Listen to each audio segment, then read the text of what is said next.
আমার চাচাতো ভাই শরীফুল ইসলাম, ঠিক আছে। উনি ঢাকা থেকে ওনার বাবা অসুস্থ খবর শুনে বাড়িতে আসতেছিল।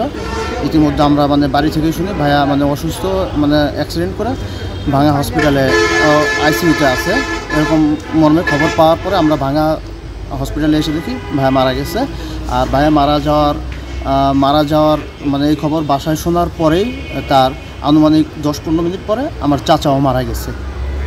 কিছুক্ষণ আগে বামনকান্দা হাইওয়েতে একটি সড়ক দুর্ঘটনায় একজন রোগী ব্রড ডেড অবস্থায় আমাদের হাসপাতালে এসেছে। রোগী ওখান থেকে মৃত অবস্থাতেই এসেছে।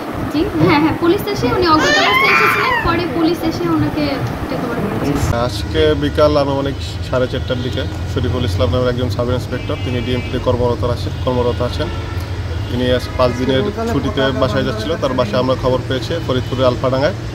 তো বাসায় ঢাকা থেকে তার নিজ বাড়িতে যাওয়ার সময় ঢাকা মাওয়া এক্সপ্রেসওয়ে বামনকান্দা নামক এলাকায় নিয়ন্ত্রণ হারিয়ে তিনি অ্যাক্সিডেন্ট করেন এবং ঘটনাস্থলে আমরা এসে তাকে দ্রুত হাসপাতালে নিয়ে যাই। হাসপাতালে আসলে কর্তব্যরত চিকিৎসক তাকে মৃত ঘোষণা করেন। তার বাসায় খবর দেওয়া হয়েছে, তার লাশ হস্তান্তরের ব্যাপারে এখন প্রক্রিয়াধীন আছে। অবশেষে আমরা তার বাবা অসুস্থ ছিল, তার মৃত্যুর খবরে তার বাড়ির মাধ্যমে লোকজনের মাধ্যমে জানতে পারছি তার অসুস্থ বাবা মৃত্যুবরণ করেছে।